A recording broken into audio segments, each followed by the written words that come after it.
Okay, remember that they're changing my voice.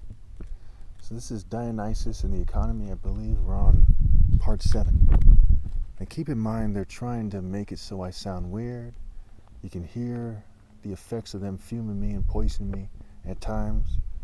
And I've talked to people who agree that that's what it is. And people who work for the government have admitted to me that that's what they're doing. So there's no question about that whatsoever. And it shows the kind of desperation and insanity from these people who came up with a ritual for ritual insanity. They came up with various cultures that push ritual madness in order to try to make themselves seem more mature, try to make themselves seem superior to people. As they wear the nice suits and go to the nice restaurants and have the fancy, government accommodations, tables, chairs, press conferences, fancy corporate this, that, and the other thing, the estates, and they try to make it so everyone else seems less than they are. And then there's some kind of crazy priests who have a lot of influence, perhaps, and they perhaps don't live in a way that's so lavish. And so there's a lot of crazies out there that play various roles in this sixth system that they have, this Babylonian, Dionysian, Greco-Roman system that they have. This new version of it, this neo-Greco-Roman system. So we were talking about hallucinogenic drinks. And notice the word hallucinogenic has the word gene in it, like eugenics has the word gene in it. And eugenics, right, when we look at the root words, the root terms, you get good and you get genes. And they say the EU, if I'm not mistaken, means good. And the second part is genes. Good stock, good genes. Obviously, the people doing eugenics are sick, they're mad, they're crazed, white, Jew, and LGBT supremacists, and various token minorities who are at least quite often mixed with them, if not always. So there was a certain fungus that they would ingest, a hallucinogenic drink, and there's parallels in Revelation and Jeremiah. They're drunk off the blood of the saints symbolically. And that's how the Christians interpreted these rites that were still taking place, when John wrote Revelation in the 1st century AD, for example. Okay. John the Revelator, not John the Baptist. So, initiates would take the hallucinogenic drink. They would take things from a chest and repeat various words. They would say things like, I have fasted, I have drunk the cup, I have received from the box. Having done it, they put it in the basket, and they said something about the basket and the chest, right? Out of the basket, came the chest, or, they put in the chest from the basket, or whatever stupid things in that regard. Now, this doesn't matter. The basket is associated with Neith, and the chest is associated with the chest that Osiris was put in. And guess what part of the world, received the body of Osiris, in at least some of the Osirian myths? It went down to the east, into the Middle East. And you have various peoples there, right? Persians, Arabs, various Semites, various Mesopotamian peoples there. Canaanites, Phoenicians, what have you.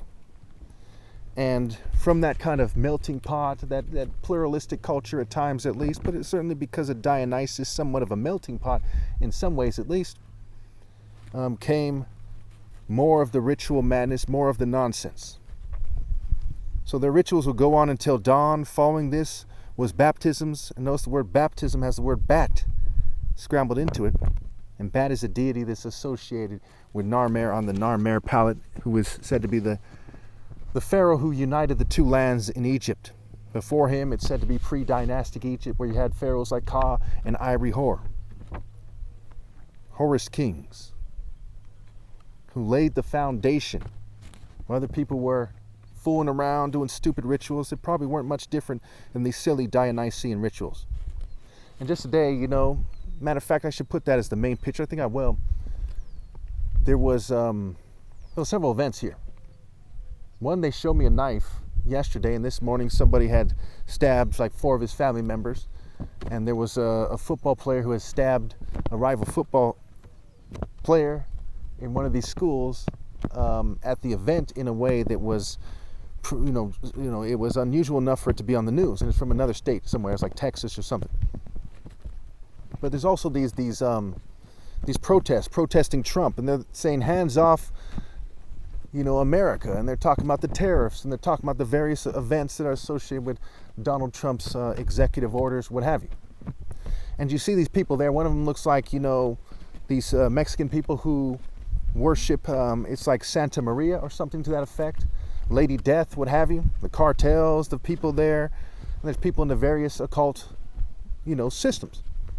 There was people wearing a dress. I think it was in Los Angeles. There's these people wearing a dress, and one of the things on the dress was Donald Trump with a long Pinocchio nose. And you see this guy with a flag or something that says liberty on it. I'm going to put the picture on the screen. And he looks like Dionysus. He's probably related to the people who do those cults there. Looks very much like him. He's a Jewish gentleman or something. Looks like he's mixed with English or something. And the sign said liberty. He has the textbook kind of mime, the Crow, Brandon Lee from the Crow, where he has some kind of makeup where the tears are dripping. That's very much an occult symbol of people who have been raped and turned out. What happens to a showgirl behind the scenes, right? What happens to a prostitute wearing lipstick and she's had a party and she gets kidnapped and trafficked and raped, and then her makeup smears with her tears and her blood and what have you. And so that is very much a symbol of the occult, the symbol of secret society. Secret, right? Secret, where Dionysus is very much associated with, and secretion, okay? And they're doing it in secret. And even the rose is a symbol of rape by deception. It's a symbol of a secret, erotic desire-based perversion of love. The Greeks didn't really have a word for true love. They had a word for erotic desire. They had a word for companionship-based love, pragma, storge, and eros. Okay, but the closest thing they had for a word for true love was mania. Okay, where we get the word manic and mania and maniac. And that was what they called a selfish love, because they were very much a kind of collective people, where there's the be-all, ball, and there's the jack-all, right? Set, right? Set replaces Abel in the Bible. First they pretend that everyone's equal, and then they try to jack them behind the scenes. What's going on right now? You see certain white Jew and LGBT groupings in America. It's very obvious. I'm sure everyone here agrees right away that they're orchestrating the cultures and they're controlling things through corporations and the deep state and on and on and on. Okay? And all the weird sex kitten-like programs, whatever they're called, they're doing something like that. Very much associated with Dionysus, right? Sex kitten and the leopard and the cat Bastet in Egypt and on. Witches and their cat, all kinds of connections that are straightforward, clear cut. Okay, and they're trying to jack all. They're ruining your genes. Like they ruined the genes of those people who were in the various cults, Sabazius, okay, and Dionysus in the Norse and on. They went all over Europe, all over the world, ruining people's genes, slipping stuff into their food and their drink, fuming them. They're big on the fuming. They love to start fires and put some kind of hallucinogenic, herb in the fire, some mint, some kind of plant, and they would make people very sick. So they would inhale things, they'd ingest them, they'd drink them, they'd eat them, and they would mess up their genes. It would mess up their brain, it would mess up their sperm, and then they have sex with these things in their system, which would mess up their children. And that's why so many people have brain damage to this day. I would love to debate a neurologist on this anytime, a neuroscientist of any kind. I would love to debate a biologist on this, okay? I would love to debate these people on this issue.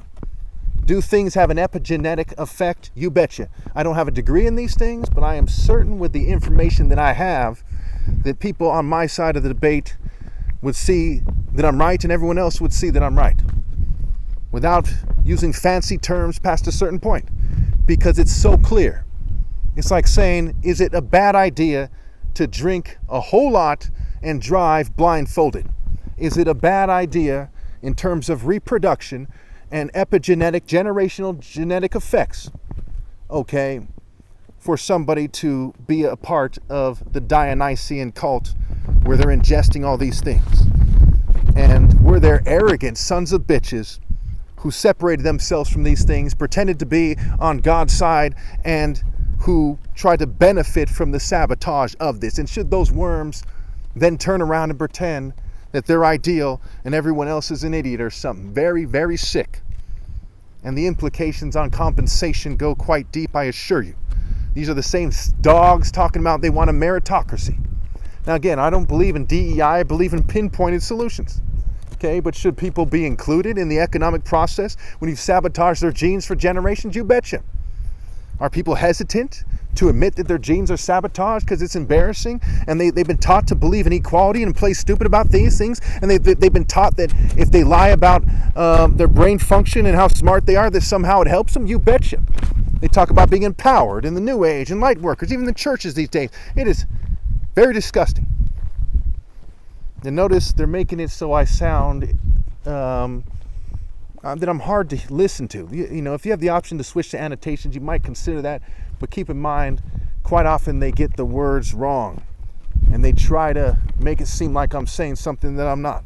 Very sick people, very low down, dirty. You can't put nothing past them. Now let me just wrap this up here. So we haven't even got to the first 40 minutes of the video that I took notes on, the main video. Because there was another video with some occultist, Lady Celestia or something like that, whatever, Demetrius or whatever her name was. That was how I started this series. But the rest of this has been from a video and from my own research and memory and so on and so forth, but from a video that's like an hour and 49 minutes long. And we're not even at the 40-minute mark here. So let me just shoot through this, and there's a good chance I'm not going to explore the rest of the video, because this has been one miserable experience trying to go over the notes here and being fumed and poisoned, and you know, they've been treating me this way for a long time. Okay. So the initiate is said to have been transformed at the sight of dawn and to no longer fear death. Okay. So things are shrouded in mystery, but we have fragments of testimony about how powerful they thought that the rituals were. Many influential figures and luminaries of the ancient world were initiates in the mysteries. For those of you who think that this is not a big deal, ask yourself why Plato and Socrates and Alexander the Great and Julius Caesar and Cleopatra and Caesar Augustus and Marcus Aurelius, just to name a few, were initiates. Alexander the Great was taking part in various occult rituals in Babylon and in Egypt, and I believe he died in Babylon. Okay, so Nicholas of Damascus writes about Brahmin of India traveling all the way to Greece just to be initiated, and he talks about how some of them died on the way and that they presented gifts. And they presented gifts by a place where there was a Hermes statue without arms. They presented large snakes, a serpent 10 cubits in length, a river tortoise of 3 cubits in length, and a partridge larger than an archer. They were accompanied by a certain Brahmin who, for some reason, after the initiations into the Elysian mysteries, he wished to die. He no longer feared death to the point where he actually wanted to die, to make a point.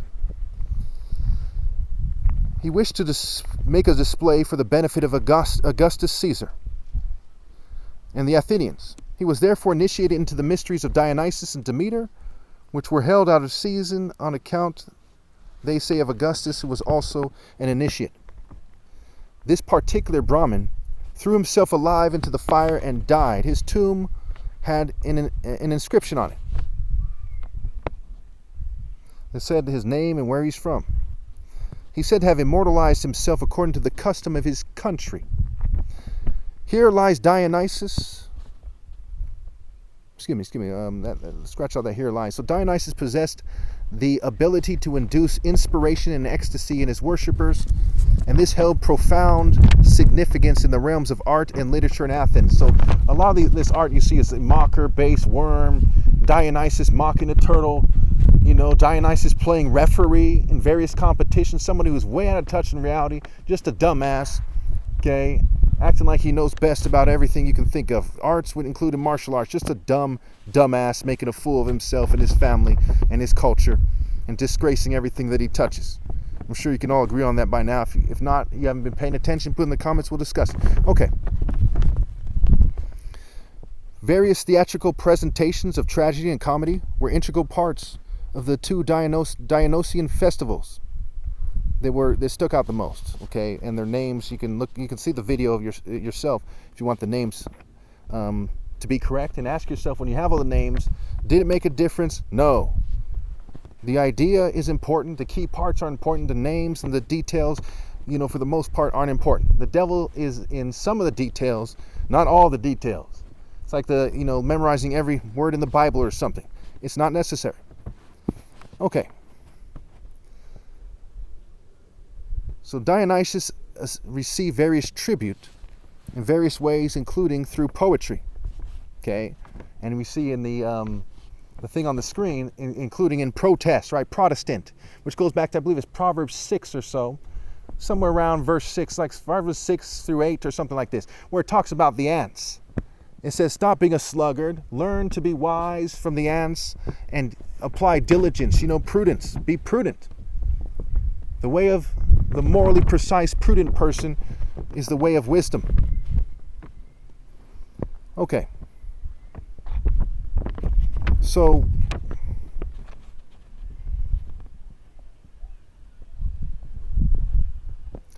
however, the Roman narratives, we see that his character is often being misconstrued, being reduced to the merry figure of Bacchus.